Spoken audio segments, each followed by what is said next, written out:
Hey, everybody, welcome to the Game Junkie Show, episode 14. And today we will be talking about the future of Nintendo.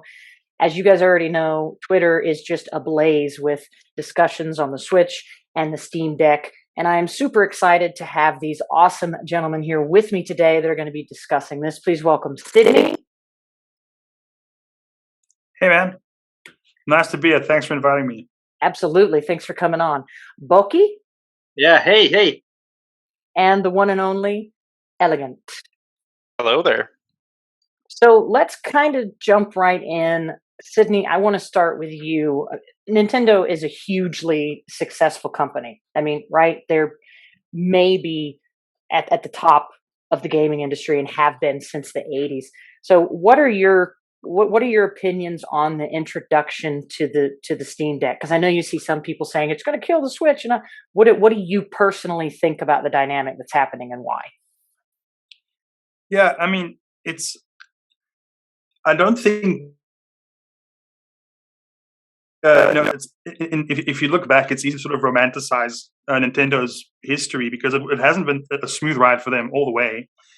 If you think about it, I mean, if they came in and like saved us from the video game crash of the 80s with the NES, and from there they sort of had a very predictable console history. They're very much. I think people forget that during the time of the SNES and the Genesis / Mega Drive, Nintendo and Sega were essentially in the positions that Sony and Microsoft are today. These were the cutting edge consoles, right? They were the powerhouse leaders and all that stuff. And Nintendo tried to keep competing in that space for a long time.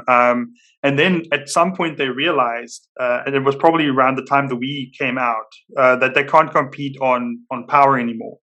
So they took a huge swing with the Wii, and it worked out for them like big time. I think it's one of the top 5 selling consoles of all time now, home consoles.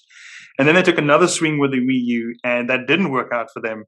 And they then took this radical thing they did, merging their handheld and home console lines into one product, and going into the space where everybody believes that handheld gaming is dead. So everybody's saying, "Oh, handheld gaming's dead" because of cloud streaming on phones or because of mobile gaming at the time.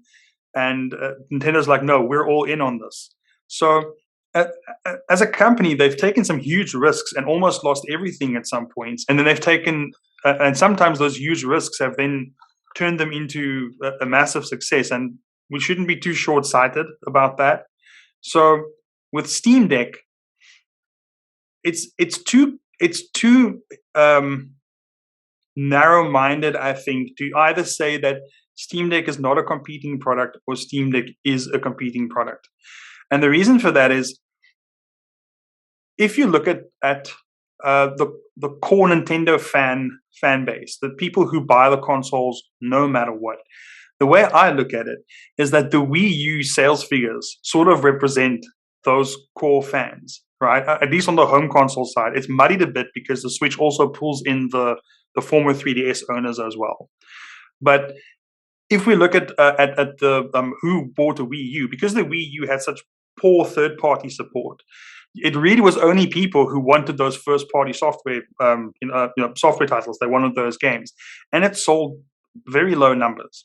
So I'm not convinced by the idea that Switch sales are driven by only by first-party or mostly by first-party customers. It combines so many different things that make it attractive to people. It's that portability factor. I think that was a huge thing. It's the massive third-party support that those consoles gotten, because it owns a whole market niche by itself, right? Until now, if you wanted to play a big console game like Crisis or a port like Ni no Kuni from PS3 or whatever on a handheld, the Switch is your only choice. There's nobody else competing in that space, not with a $400 or a $300 device. It doesn't exist. So I think there's a decent subset of Switch owners, current owners, who would be swayed by another $400 product. Because I think the base model is the big threat here. It's got the same internal memory. It's got SD expansion. It's only about $50 more expensive than the OLED.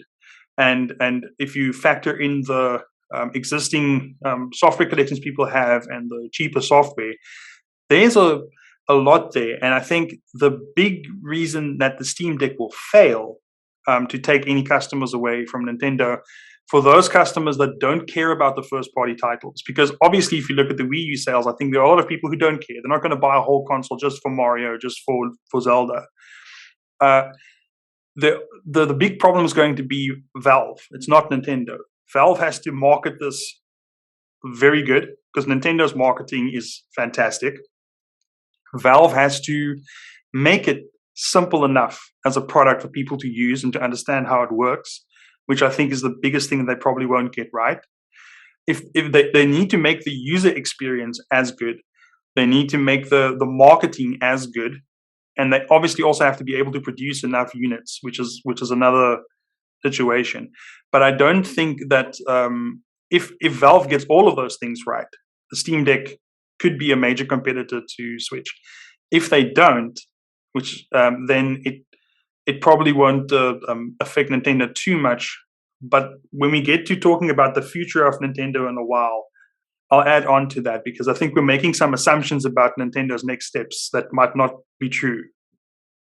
Those are all really good takes. That was a lot of really great information, and it kind of got me thinking on something.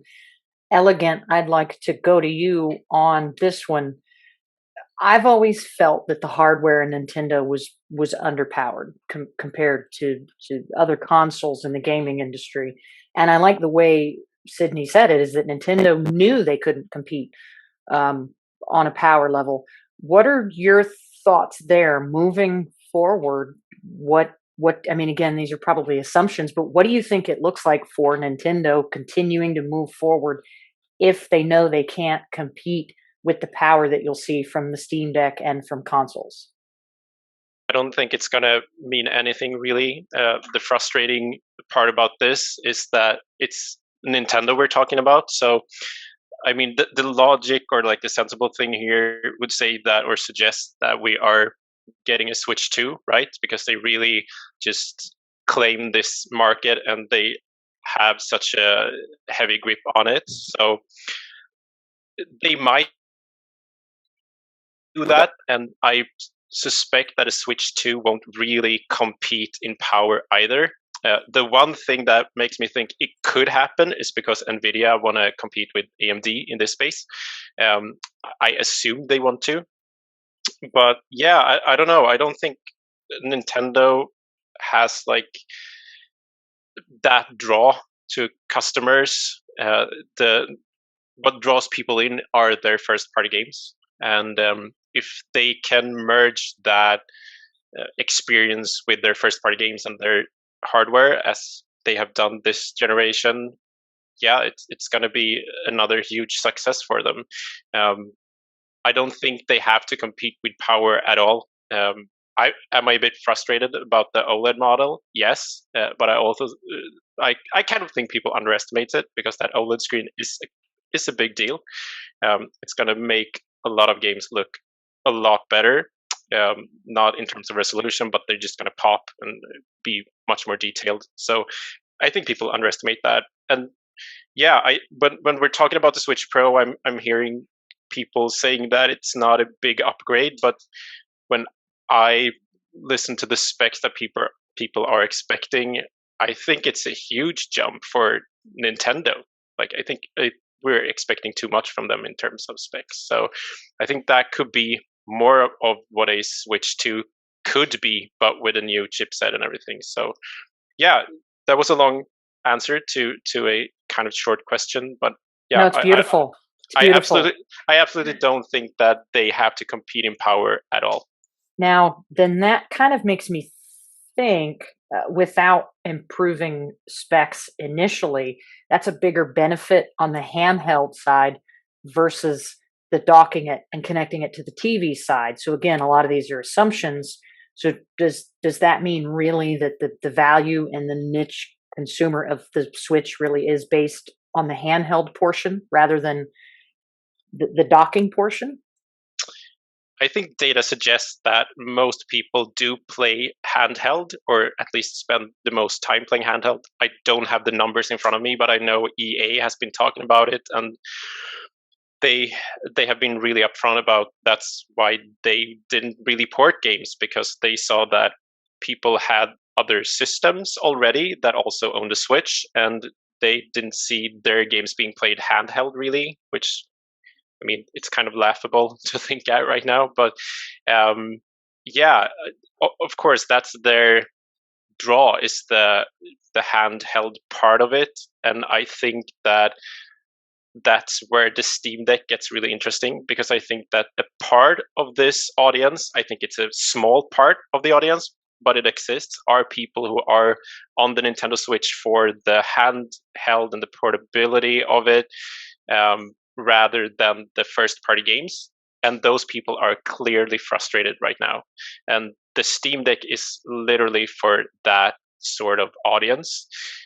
So if Valve can catch those people, they have a very interesting system on their hand, but I don't think it's gonna compete in any major way at all with the Nintendo Switch, or Nintendo in general. They don't really have the manpower to do it, so to speak. They don't have the legacy that Nintendo has, and it's very hard to compete with that. We've seen multiple companies try, and they've all failed kind of miserably. So yeah, I don't think it's going to be a competitor, but it's a very interesting product that's going to unlock a specific corner of the market that aren't really being fed today. So yeah, that's my 2 cents on it. I love it. So let me ask you this, Boki, because this is a very interesting, and again, I'm just coming up with these questions as you guys talk. You're inspiring me to ask so many things here. What do you think is keeping Nintendo alive the most? Is it their first party offerings, or is it simply because they're a brand and they're fucking Nintendo? No, I think it's mainly two things right now. It's their first parties, obviously.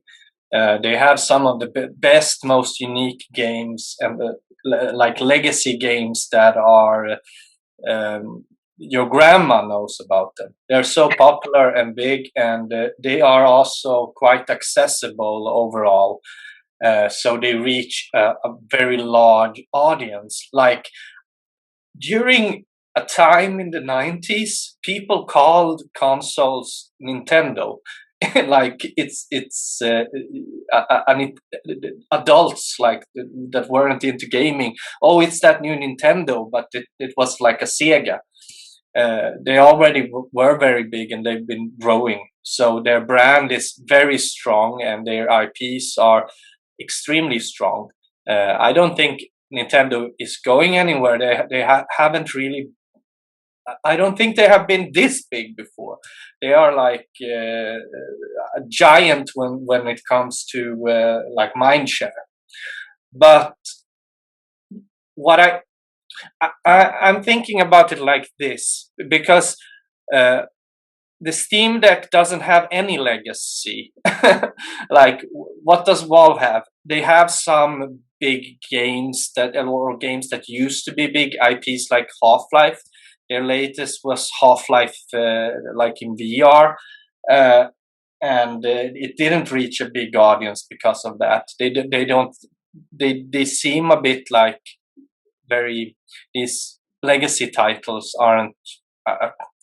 They aren't as big as anything the other brands have. So I don't think they will consider themselves like a console maker. They probably aren't going to make exclusives.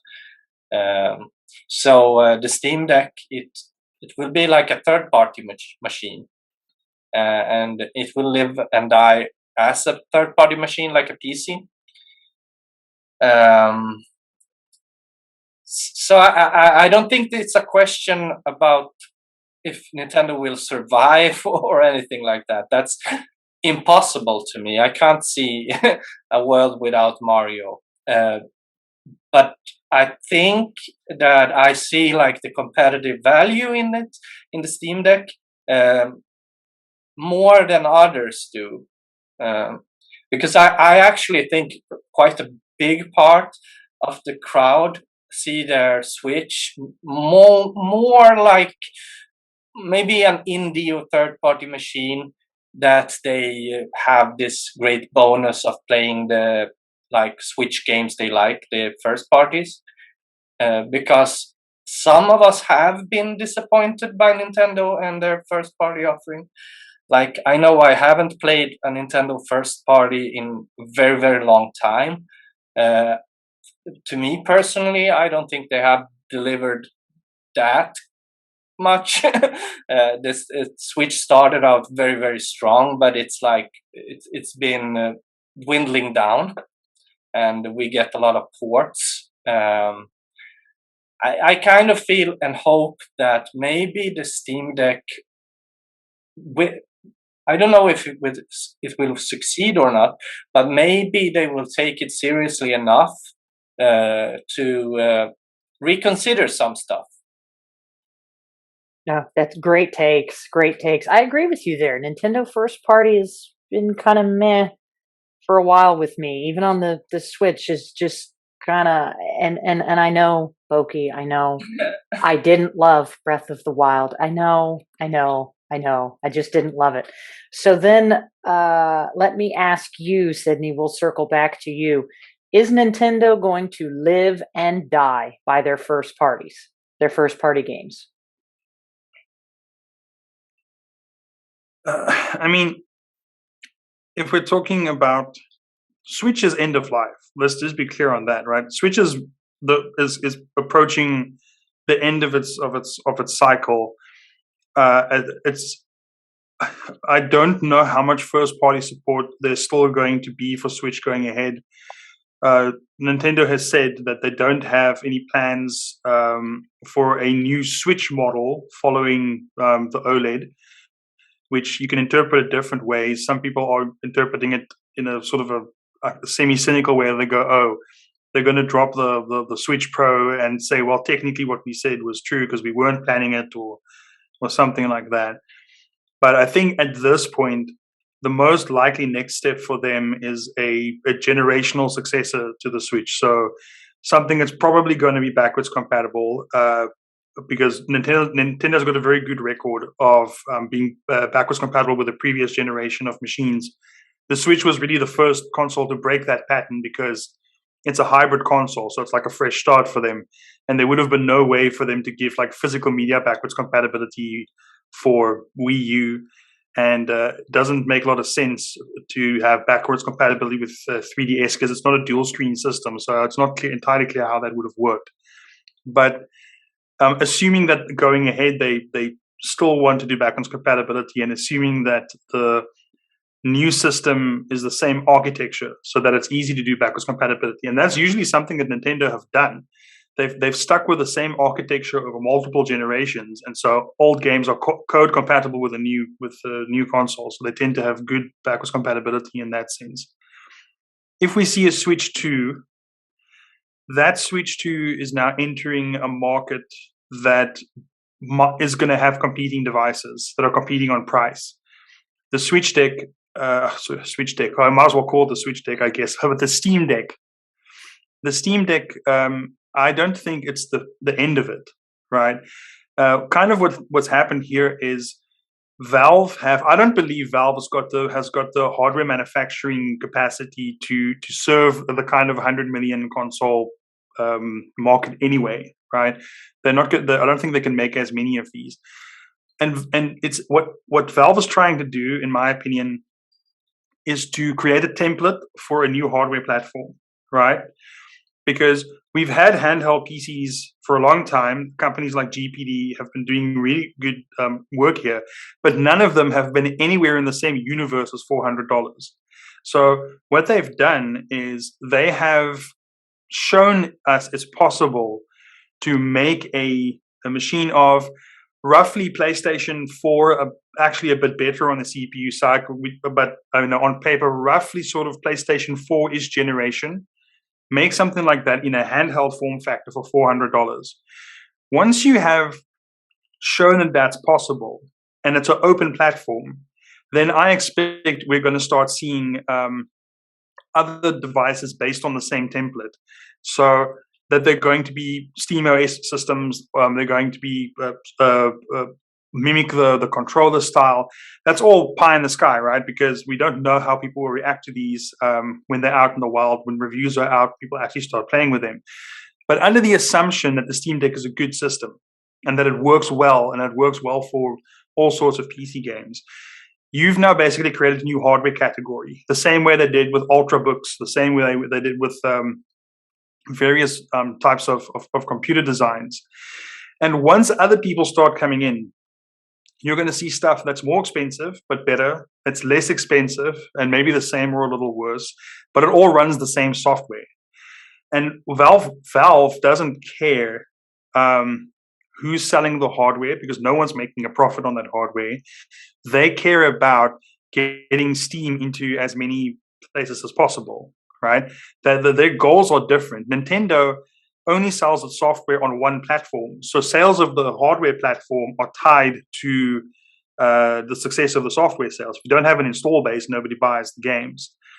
So a Switch 2 is being released into that environment. It's not competing necessarily with smartphones, but with a new generation of high performance but low power sort of handheld PCs.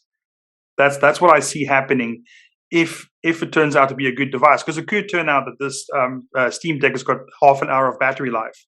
We don't know, right? Nobody knows yet, because it's still a pre-release device. It could be really bad.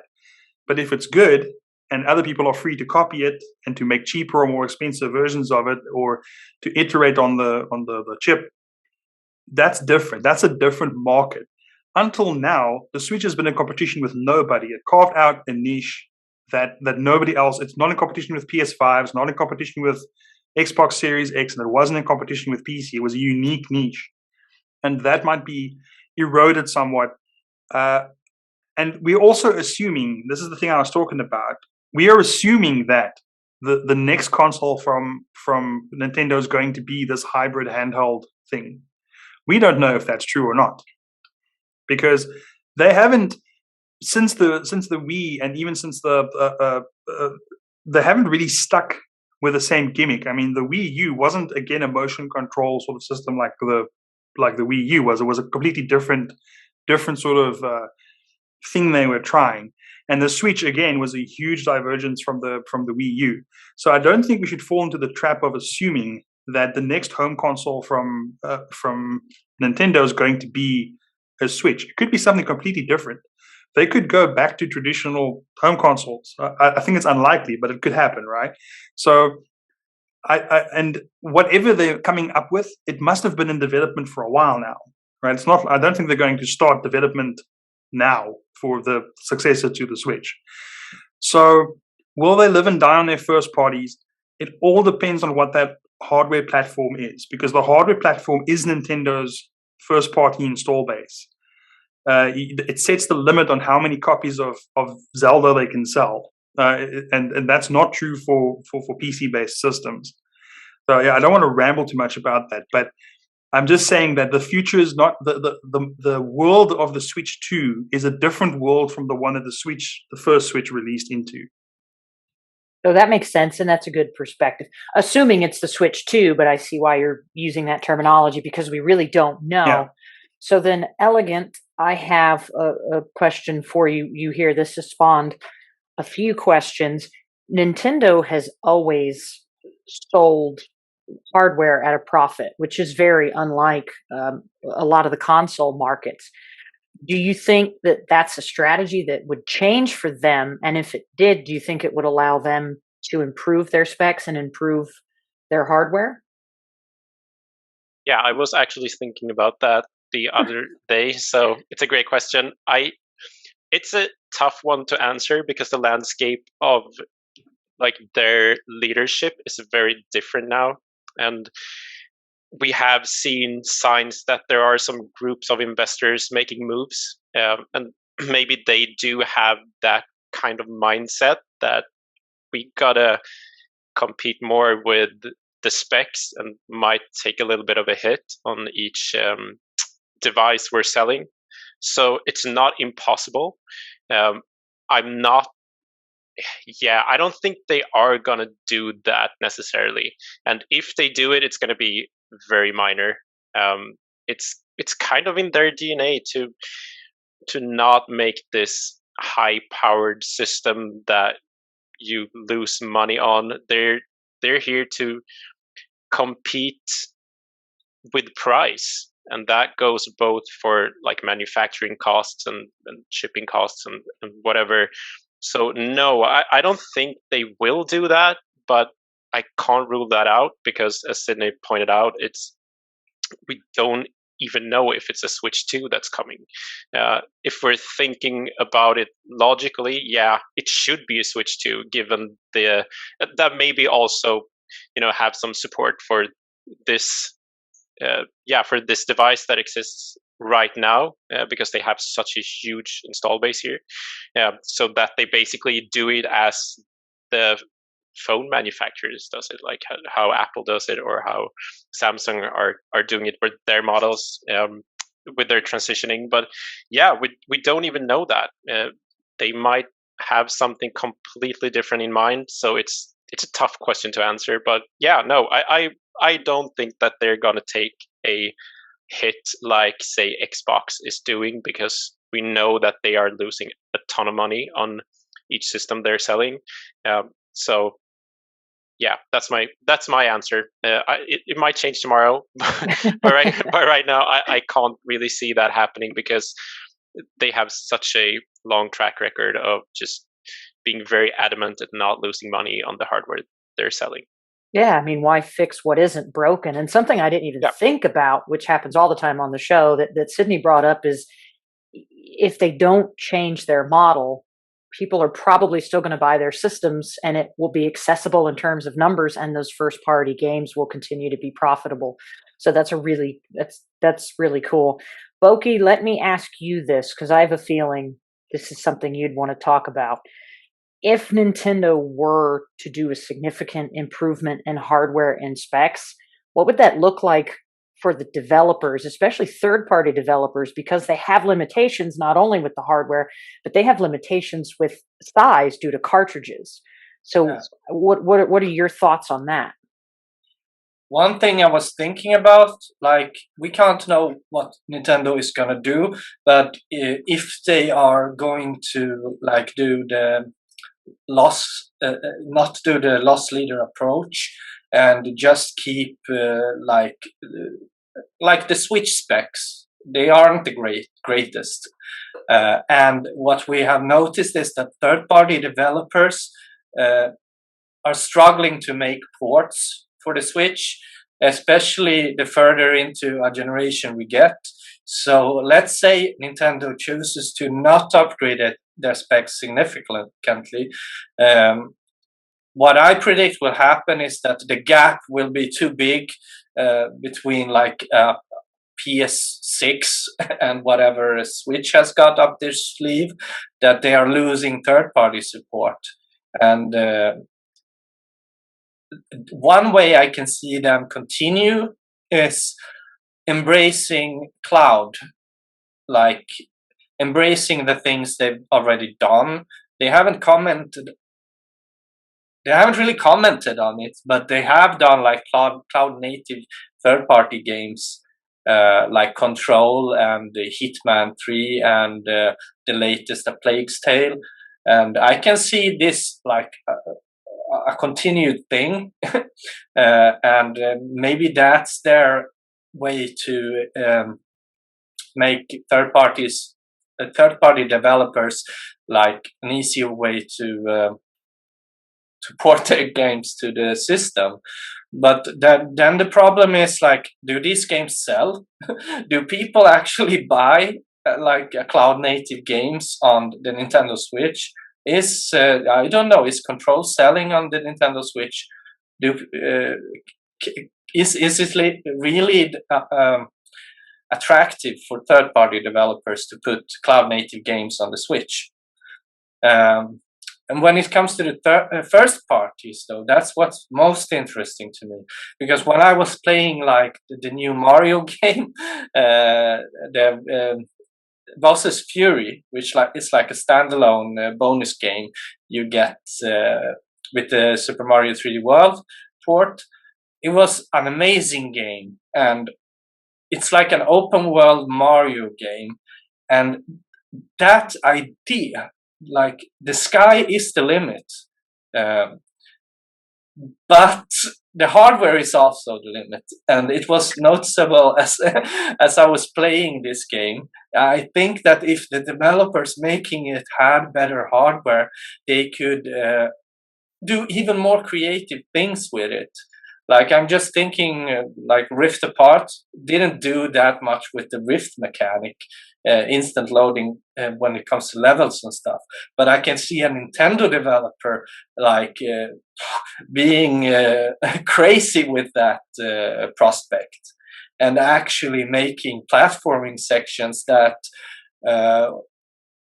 do all this mind-bending stuff with like the mind-bending stuff with the dimensional changes and stuff, which isn't really possible on the Switch. Like game, they can be very creative. Nintendo, they have always been like the cutting-edge creatives in the industry when it comes to gameplay. But what I feel sorry for the devs. Sorry, but I do feel sorry for like Monolith Software or even like making Breath of the Wild. Like there is a lot you could do with better hardware. Like if you weren't limited, like here you do whatever you want, you have unlimited creativity. I think we would see very different Nintendo games.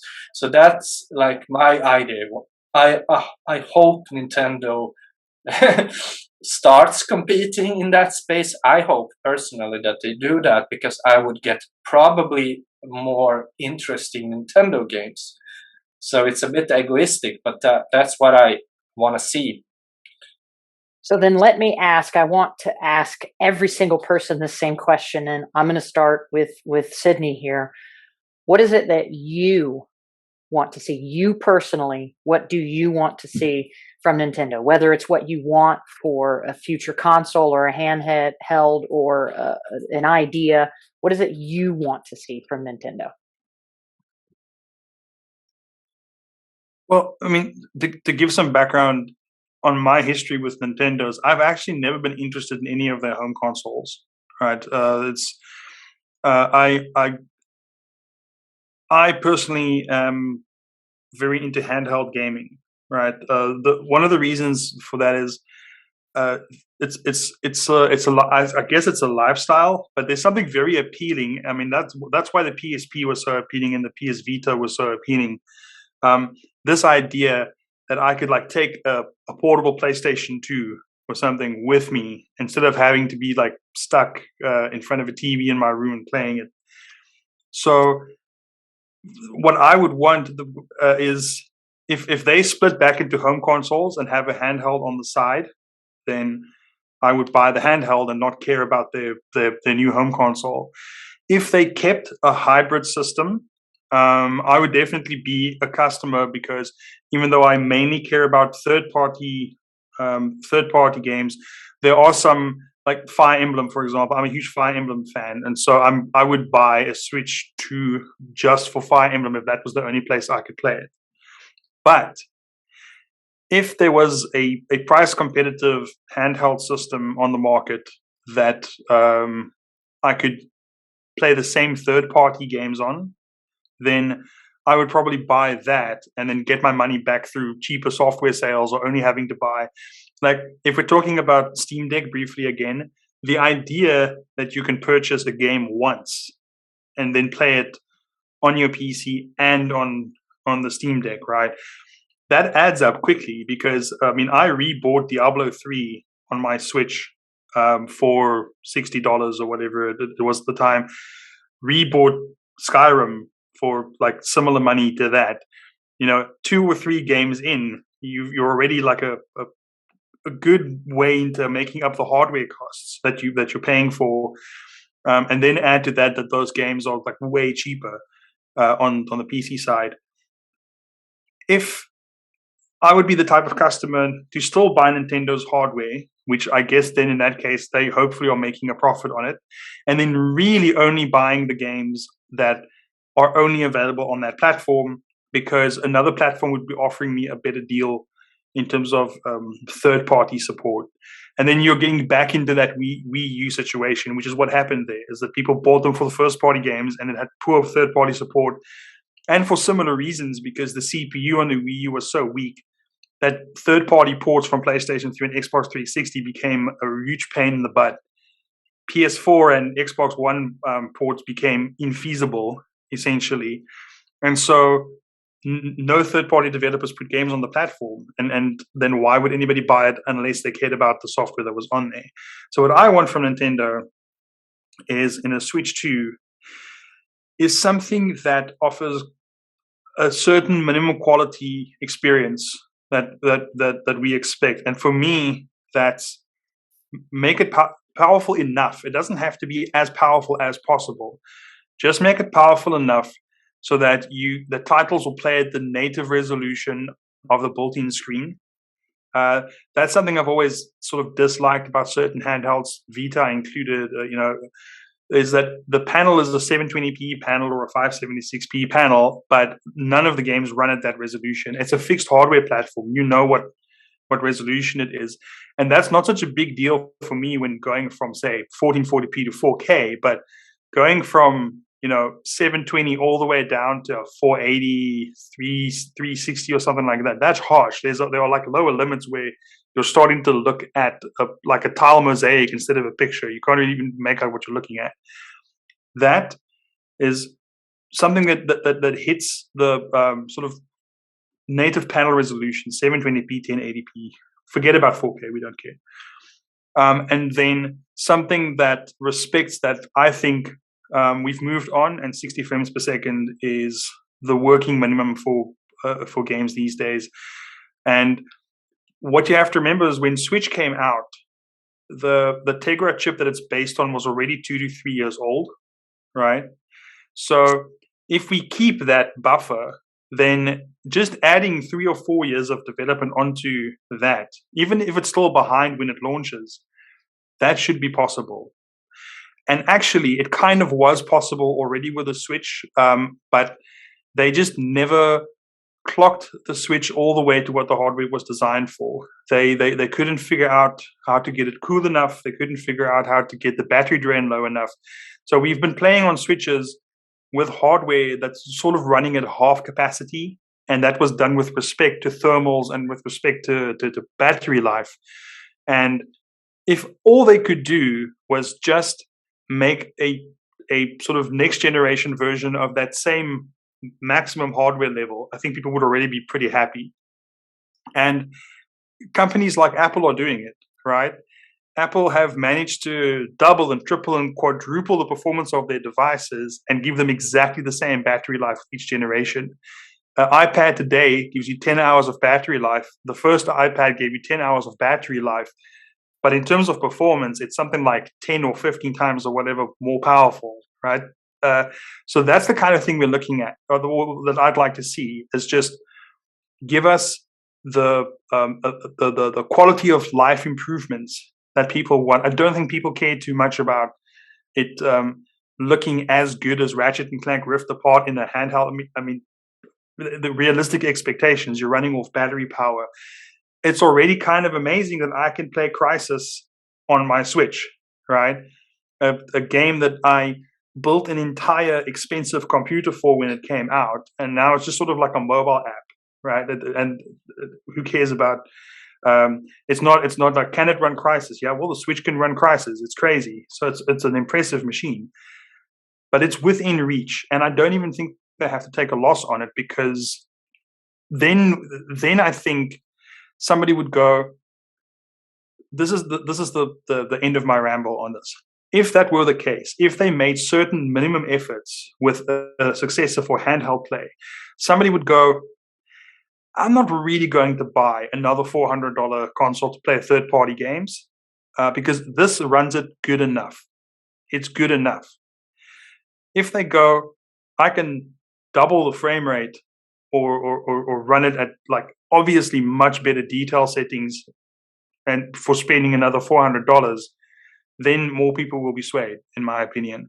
So I'm not saying they need to build a handheld PlayStation 4 console for the next Switch iteration, but they do need to focus on those major pain points, the biggest pain points that people have, and that's having enough storage, having fast storage, and then reaching a minimum frame rate level and reaching minimum resolutions, and make more use of some of the tricks, some of the upscale. We were all expecting this new Switch to have some sort of 4K upscaler in the dock, right?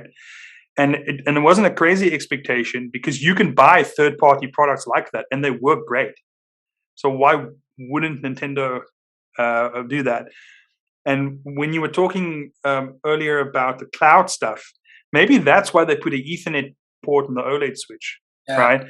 Because the cloud stuff really only makes sense in dock mode, because cloud gaming goes downhill quick when you move on to mobile data like Wi-Fi, or you're trying to use a cell phone tower to game with.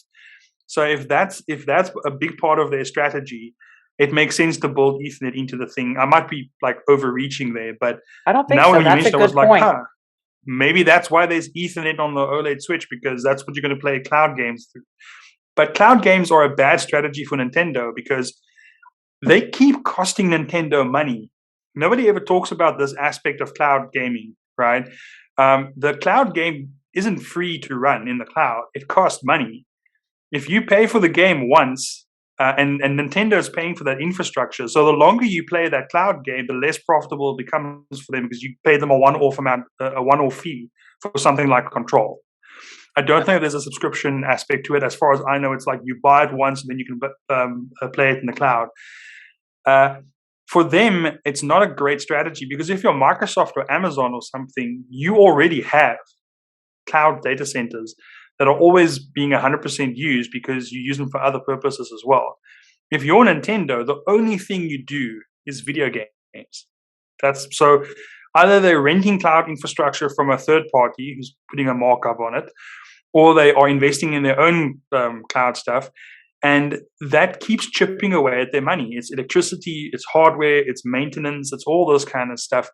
I don't think that's a profitable mainstream solution for them, because they're not in the business of cloud. That's not their core business. Microsoft's core business is cloud. They have resources that Nintendo doesn't have, not in terms of money, but in terms of technology and expertise. So yeah, that's all I'll say for now. A lot of good points there. Elegant, let me go on to you. What is it that you would want? So if you could make some of these decisions for Nintendo, or if you had this kind of pie in the sky perfection for a console or a kind of strategy, what would that look like? Yeah, first of all, I'm huge on handheld gaming. I love it. I grew up playing handheld and PC mainly. I played Nintendo like home consoles at friends' houses, but I personally own PC and they're handhelds. So what I want to see first and foremost are a Switch 2, basically. That's really what I want. I guess that an ideal system would be where they have a home console and a handheld that you kind of connect, kind of a Wii U situation, but portable for real. Yeah. So first and foremost, yeah, I want to Switch 2. That kind of what Boki was talking about, that unlocks the creative side for the developers, both for third party and first party and second party. So it doesn't have to be a beast. I just echo what Sydney says here. It has to be good enough. It doesn't have to be much more than that. It has to be a good experience. And then I really want them to keep innovating on their games. Especially in their kind of C and B tier IPs that are getting some love this year, because I feel like there are some, you can do some wild and crazy things with Advance Wars or even a 2D Metroid. There's or WarioWare for that matter. So there's a lot here that I want to see more of, and I want because I don't really only want to see the new Mario and Zelda games, even though they are fantastic, most of them. So I want them to be more diversified here. I would like some more second-party exclusives, and that goes back to the thing that you have to have better power in here. It doesn't have to be a beast, but it would be much more enticing to external developers to do something for the Nintendo system if it actually is feasible to do what you actually want to do.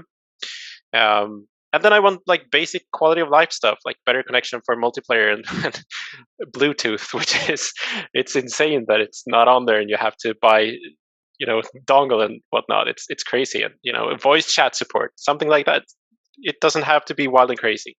And I really want them to keep going big on indies because I feel like they have had such a massive success in doing that, not only for themselves but mostly for the indie developers.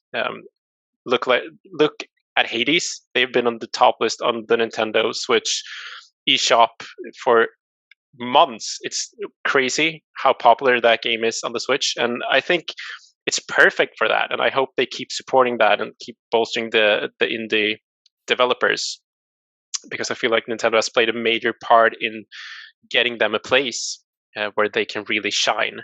And I also want them to keep being accessible in hardware, because I feel like it's a major draw for a lot of people. And I would wish that they were more accessible in price when it comes to software, their games, because I know that's very off-putting to a lot of people that just choose not to buy a Nintendo console because they feel like they can't really afford the games. So yeah, that's my wish list, I guess. Those are all great points. Really, I only have two. I'm actually never been that huge on portable games, playing it portable, but I do like the fact that we can pack it up in a bag and take it to friend's house, throw it in the docks, and then I think they have the best couch co-op games of any system. Just being able to 2 to 4 people jump on a game, everybody can learn it. It's super fun. I love that aspect about it. I can't stand the dock resolution. So if there's a Switch 2 model, please make it so that it's not, I don't know if it's just me, but I pop that damn thing in the dock and it's just like, my God, I feel like I'm 70. My eyes just can't. And I'd like to see more accessibility for people with impairments. There isn't a lot of accessibility in the games there, but I know that's more of a software side. So I'm pretty simple. That's all I'm asking for. Boki, why don't you share your thoughts on what do you want for the future from Nintendo? So if you could pick anything that you wanted that Nintendo would deliver, what would that be? I think in the end, what I want Nintendo to do is stay unpredictable.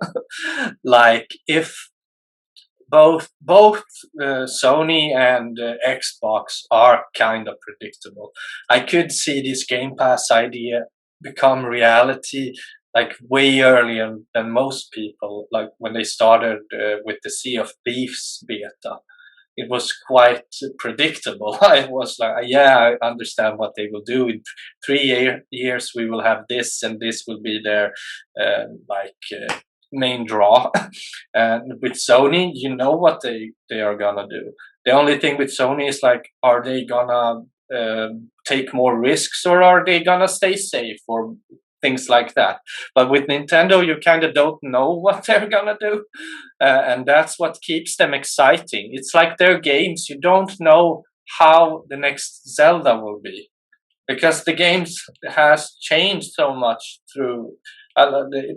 Like all their Zelda games have a bit of controversy to them, and that's not because of some story where some guy gets killed with a golf club, but because the gameplay is different. I want them to keep focusing on that and making their gameplay controversial and strange and exciting, no matter what the system is. I do hope they go for like some kind of approach where they have like a loss leader console, but they maybe keep the handheld space and compete in that. Maybe focusing more on like the indies and trying to offer people that would rather maybe buy a Steam Deck, because indies are cheaper on the Steam, will be cheaper on the Steam Deck, but keep competing in that space and offering people that love indies reason to pick the Switch, like interesting partnerships with indie developers. That's what I want to see. And I really, really want to see the next Mario game, because it's been a while, and people don't know this, but I love platformers very, very much. To me, platformers are as hardcore or even more hardcore than Dark Souls. Like these games, I go hard in when it comes to platformers. I love the gameplay. I love the different tech you can find, the possibilities, and like Mario 64 still is one of the most crazy techy video games that was ever created.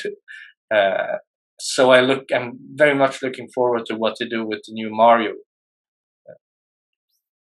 Platformers are hard. I feel like platformers have always been hard. If I think back at, I mean, I'll be 40 this year. So if I think back when I started gaming in 85, when I was 4, the hardest games I've played, most of them have been platformers. Yeah, they are even hard. Today, their platformers are hard. There's so much material there too.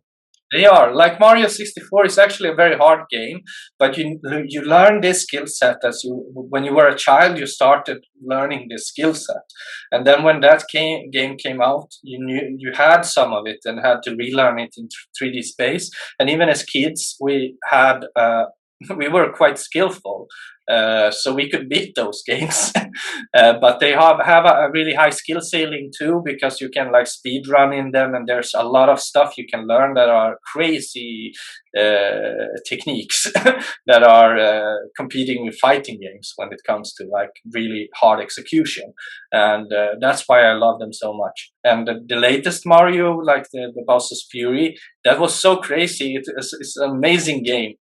It's so much emergent gameplay, and the world shifting as you play. It got me thinking that what would this look like if they made it on like really strong software where they could go bonkers crazy with the open world and the world shifting? Because to me, Bowser's Fury did crazier stuff than Ratchet and Clank Rift Apart by far. I mean, when it comes to that kind of dynamic, changing, dimensional gameplay. So that's what I want to see from them. That's a really interesting take. I like that. I also like how Sydney plugged the entire topic by playing a handheld right as we recorded to show how cool handhelds are. So then let me ask this.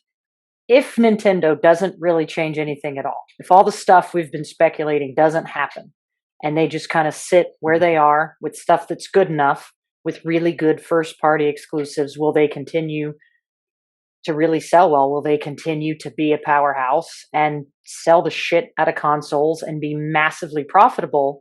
Or is this the threshold where it will start catching up with them? Sydney, I'll start with you. They've got to focus on before I go, but specifically, I'm playing my Vita, so that's what that was. And more specifically, I'm playing PlayStation 1 games on it, because the point is that those games, it's an old handheld console with games from 30 years ago, but I still like those games more than a lot of the things I'm playing today, because it's about more than just the hardware platform, and it's about more than just the technical aspect of it, and the razzmatazz of new graphics and all that stuff. And that's the thing that Nintendo should focus on, that will set them apart from new competitors and from other console options. The Switch's strengths, I think Nintendo might have been surprised more than anyone else at how well the Switch sold, right? Because what people ended up buying it for might not have been what they thought the reason would be people would buy it, because a lot of the choices they made were driven by good business decisions. One of the best strengths of the Switch is that every single Nintendo first and second party title comes to one platform, and we mustn't ever underestimate how important that was, right? Because in the past, I would have to buy 2 different consoles if I wanted to play everything that they make. I would have had to buy a Wii, and I would have had to buy a 3DS. Now you have everybody working on one platform, so that effectively, not exactly, but probably close to doubles or increases the development resources for the platform. And they brought out the Switch Lite, which filled the niche of the more portable 3DS a lot, because let's face it, the original Switch is a little bit too big for real pocketability. It wasn't very pocketable. But the strengths of the Switch, I think, are not necessarily what people assume they were. One of the big ones was the versatility of it. If I've looked at all the different ways I've played it, all the different control configurations I've used, all the different places I've played it, making it something as simple as choosing to go with USB-C. They went with USB-C because it carries HDMI as well, But what happened is it meant, and apart from the fact that they didn't stick to the USB-C spec, which caused some problems, but it meant that for the first time, you could just take a power bank and plug your Switch into it and extend its battery life. You had that option. You had the option to play in tabletop mode. You had the option for LAN play. You mentioned couch co-op. Couch co-op died so quickly on most consoles. But even though Nintendo is still pretty good about couch co-op on a single Nintendo Switch, I don't think that's how most people did local multiplayer. I think they did where they just got together with their individual Switches and played LAN. And that is also, I don't know how many people did that, but it was just an amazing thing to be able to do. It brought, there are all these little things that make Switch ownership nice, that make it a really good platform to play on. And most of it's not tied to how fast the CPU is or how good the GPU is. And a lot of it had to do with where you could play, how convenient it was, how easy it is to use. We give them a lot of grief because the Switch has fewer features than the 3DS when it comes to the interface and all that stuff. But it's very functional. Like the Switch is super clean and minimalist and functional, and I could probably hand it to anybody and they could figure out how to work it in like 30 seconds to a minute. I think that is really what, as a product, made it a really good product. No single one thing about the Switch is great. If you look at all like individual things about it, it's kind of mediocre in a way. But when you add them all together, it works, right? It sort of was the right ergonomics. They even got away with doing stuff like having like the Joy-Con drift issue, which they haven't fixed in 5 years. They got away with it because at the very least they had the foresight to make them detachable, so you can replace them without replacing the console, unless you own a Switch Lite, unfortunately. It's just, the big problem is Nintendo needs to understand its own strengths, and I don't necessarily think they do. I think they are still trying to figure out why the Switch did as well as it did. Because remember, the Wii was massive. It's I think people forget how huge it was. Everybody owned one.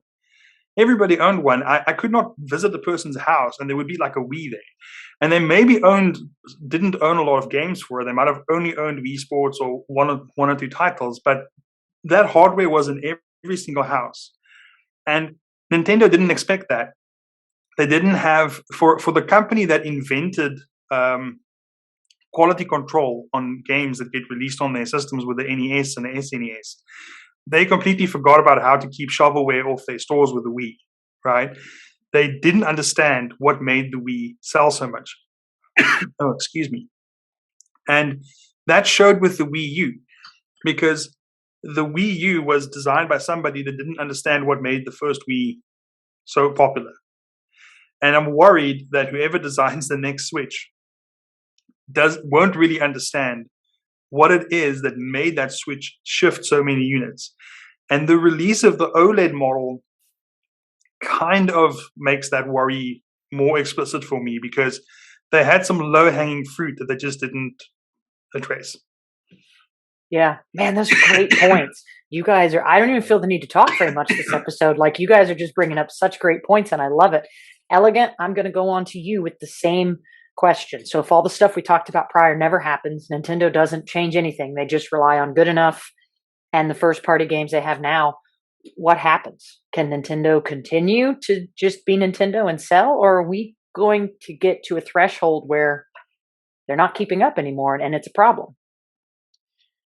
I don't think that's going to happen at first, because we saw this with the PlayStation 5. Like, when you're coming off a very successful generation, it's going to sell. And now someone might point out that the Wii U did sell like shit despite the Wii, but that was the actually poor marketing, which wasn't really on brand for Nintendo. So yeah, I think they haven't reached that threshold yet, but it's creeping closer and closer, so to speak.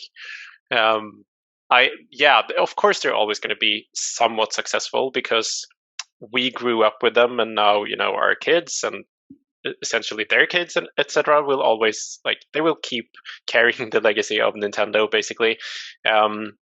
So yeah, I think it's an interesting question, because here's where the Steam Deck is kind of a Trojan horse. Not only will it like expand the PC market and unlock new parts of the handheld market, it also, like Sydney pointed out earlier, that if you launch a Switch 2, it's a new landscape that they have to kind of address, which makes me think that the more I think about it, the more I'm not convinced that it's a Switch 2 that's happening.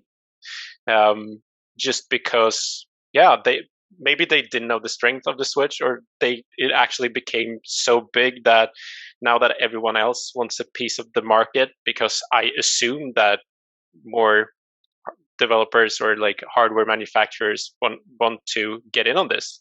It just has to happen at some point, because it's a type of device that makes so much sense.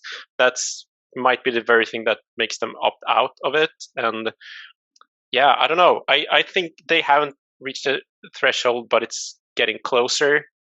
And if they release a system that's just slightly better, that will hinder them from being really creative, that's where things will start being problematic. But I think it's Nintendo. We will always forgive them, and they will right their wrongs, and they will come out swinging with the next system instead. So yeah, I think we can never rule them out, even if they screw up. I think the Wii U is the best case that I can bring to the table for that argument. Yeah, I mean, I don't know that any of the other major gaming companies would have survived Wii U the same way Nintendo did. Boki, what are your thoughts on that same question?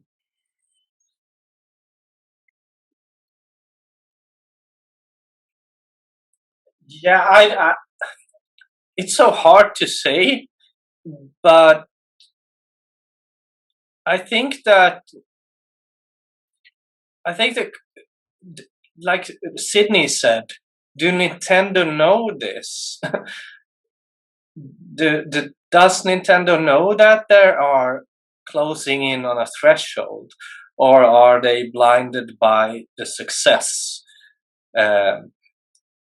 Are they going to address these issues and questions that we have raised today, or will they just like continue and I don't know. The more I think about it, I think I'm going with like Elegant's thoughts here. Maybe they are going to opt out of this space. Like, maybe they will keep the Switch going for a while with some revisions, maybe nothing major. Or maybe they are going to opt out and try something different, and not compete in that space.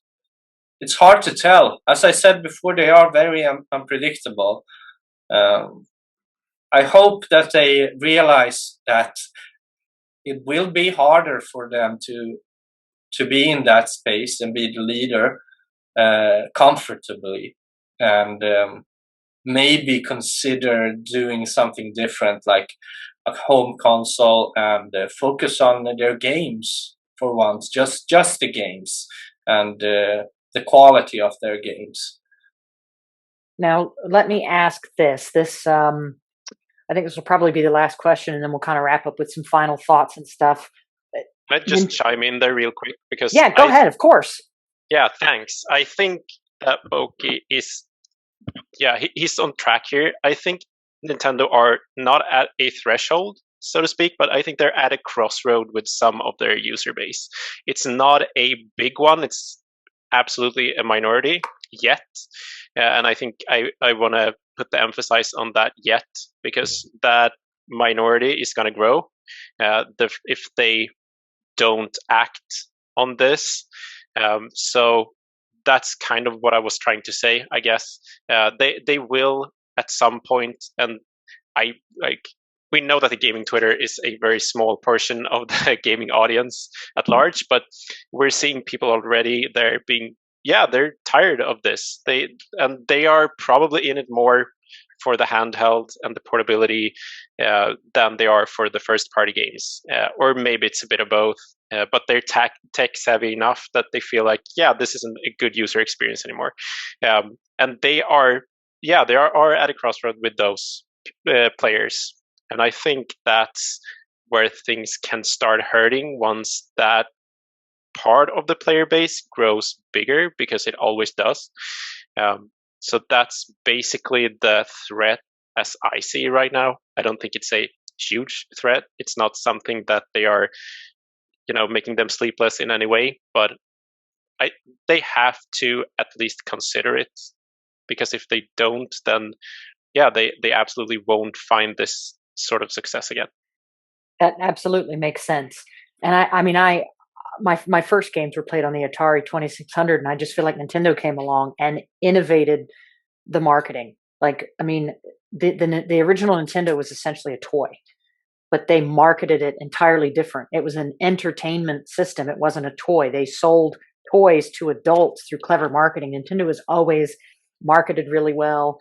They did so well with, I don't even like motion controls, but I bought the damn thing and I still play it. And even though they weren't the first to do handheld, the Game Boy was pretty fucking awesome. But Nintendo just keeps being really innovative, or they just keep marketing so damn well. And I'm just curious to see what everybody thinks on this, because Nintendo has a habit of kind of either doing something new or taking something that exists and marketing it better. Do you think Nintendo will get into something like VR? Does anybody, Sydney, do you want to chime in on that? Do you think Nintendo could look at that and really run with it?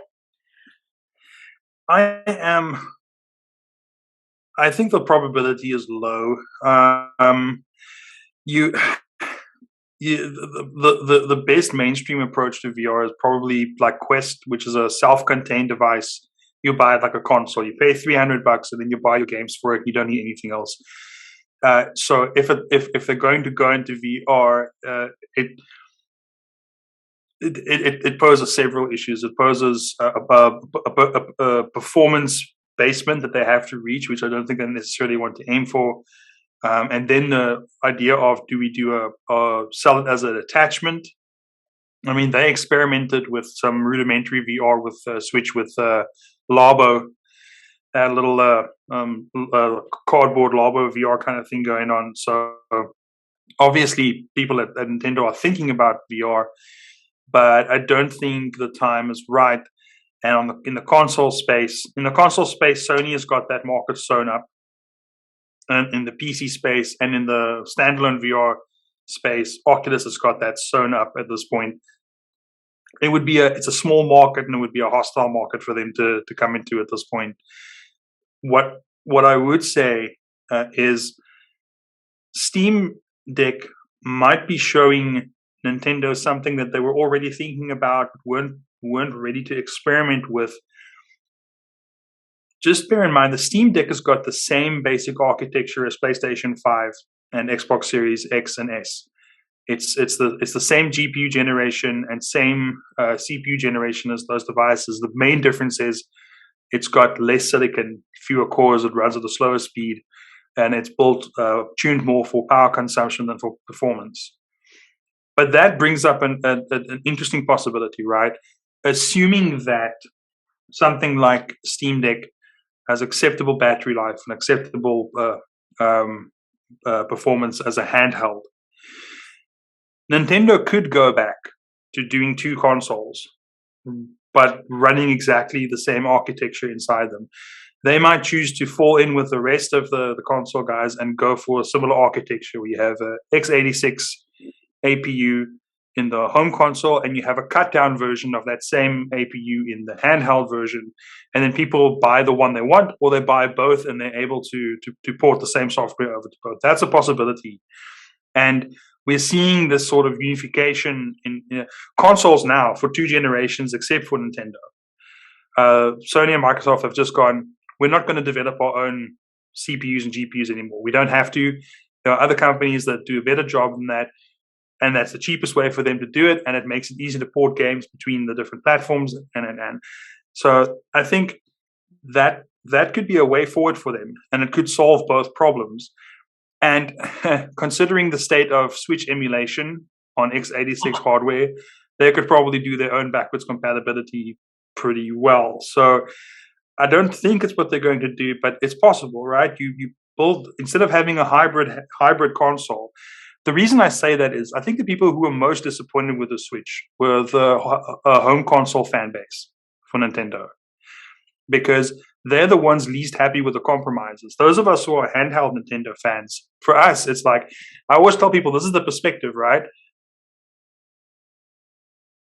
The Switch was either the weakest home console with the worst home console experience, or the very best handheld console that's ever existed.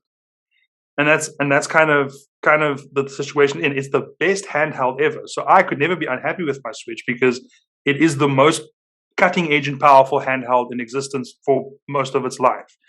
But as a home console, it's very, very far behind the competition. And so I can see them addressing that by going, well, we'll make 2 consoles again, a more powerful home console and a less powerful handheld, but they run the same software, exactly the same software, and you buy the software once for both systems. Because Nintendo has been notoriously bad about allowing it's the reason I buy physical Switch games, because I have a Switch and my wife has a Switch. And if we want to buy one copy of a game and share it, doing it using digital is impossible. Or it's possible, but it's a huge pain in the butt.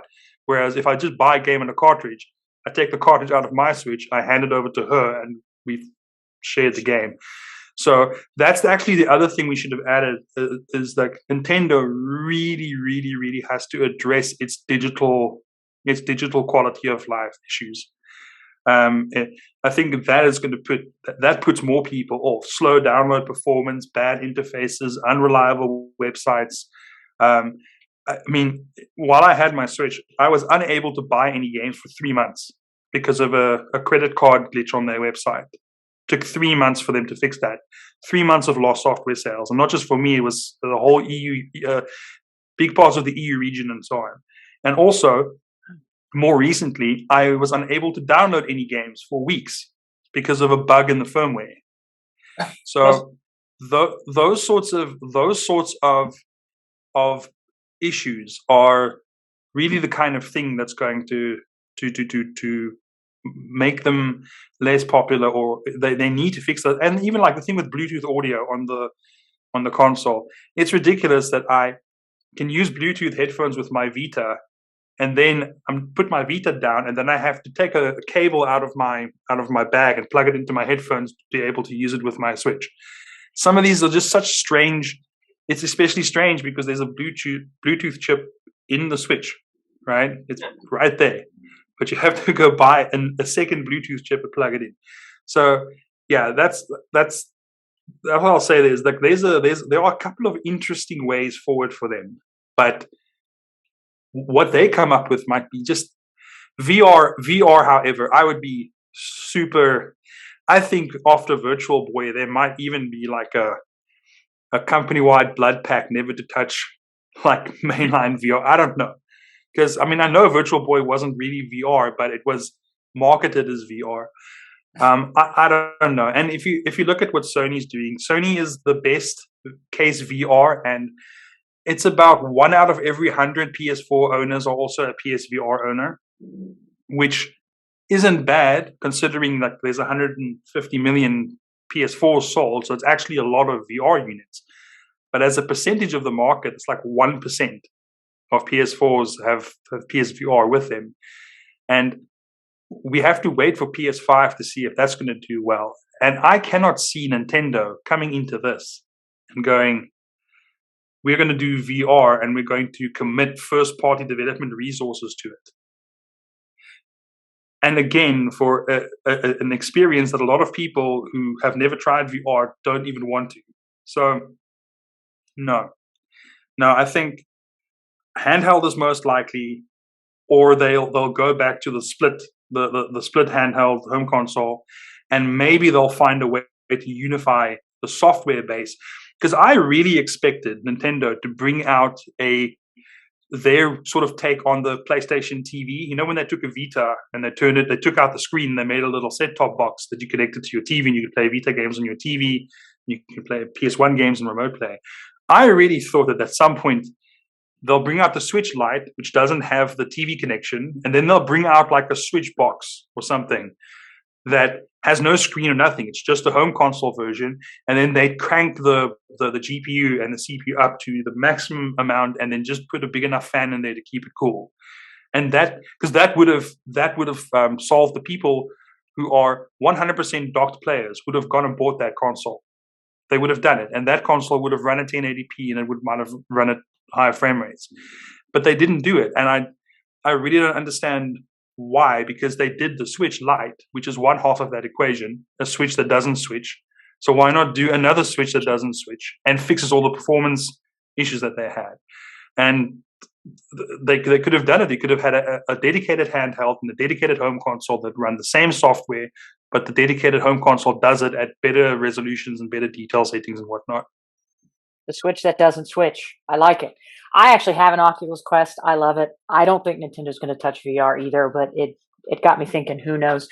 Elegant, as we wrap up here, did you want to touch on anything involving like quality of life or VR or digital issues, or what else did you want to touch on the topic-ish? Yeah, I can start by saying there's zero probability of Nintendo going and doing VR right now because their audience isn't there, and it's going to be expensive for them in multiple ways. And so, yeah, it's not going to happen in like a million years, I guess. I don't know if there's anything else that I want to really bring up. I think that something that people have been talking a lot about, just closing on that, is probably how they've been comparing the Steam Deck and the Nintendo Switch, which is kind of interesting to end with. I think that people in general has the wrong idea about what the Steam Deck is. We have touched it a bit here, but it's like, it's a PC, and it's gonna bring out the PC people to order it, or the very tech savvy players. But I think the most interesting thing about Steam Deck, and where it could kind of overlap with the Switch, is those who today are they're the console only audience, and they're very interested in the PC games, but they're very they're not keen on the PC experience, if you know what I mean. Exactly. And I've seen a lot of people complaining about this for years. How they're like, it's I really want the Steam experience, but I don't want the PC experience. And this is their device, and I think a lot of those, maybe not a lot, but most of them are on the Switch today. So they probably have a Switch and an Xbox or a PlayStation. So that's basically where this device becomes so interesting. And I said it that I don't think it's going to compete with Nintendo at all. And I still says that because it's it's different audiences. It's more about unlocking a new part of the handheld market. So I guess that's my closing words, so to speak. But yeah, it's been very interesting to listen to all of you, and yeah, to just talk about Nintendo. I can do that for days, to be honest. I am a little bit of a fanboy here, so this was awesome. Awesome. Yeah. So go ahead and wrap us up, Boki. Touch on whatever you kind of want to touch about as the future of Nintendo, whatever you didn't get a chance to say, or anything you want to recap that we were just talking about. No, I just want to say that the reason I love Nintendo is because of their games. I love their games very much, and I love their vision of their creative games, and always doing something new and being unpredictable. And I love that I don't know what's going on with them, because I'm a very curious and speculative person, and I feel rewarded for speculating and having fun with what will Nintendo do. I don't feel the same curiosity about PlayStation and Xbox at all, and that's why I think they're so kind of easy to predict. And what I want Nintendo to keep doing is plug all the holes of people leaking stuff. Keep doing that. They've been excellent at it for a while. There were a lot of leaks, like maybe 2 years ago, but they need to keep doing that because they need to have this. They have this it factor. You don't know what they're gonna do. They're like a wild card, and they need to keep that mystery about them, and keep finding ways to troll insiders to plug their holes and keep being Nintendo. And none of us should know what they're gonna do, and that's why when they announce something, it's so exciting. It comes out of nowhere, kind of. Oh no, none of us know what they're going to do, including Mr. Grubb. I just had to get that out. So, especially. So thanks everybody so much for watching episode 14. Thank you guys for being amazing guests. What a breadth of knowledge we had here. In the pin post below, you guys will be able to follow these fine Nintendo loving folks on Twitter, and we'll make sure to include a link where you can check out some awesome videos that Sydney does on YouTube as well. Thank you so much for being here, guys, and thanks again for watching episode 14, and we'll see you guys next week. Bye-bye. See you next time. Cheers.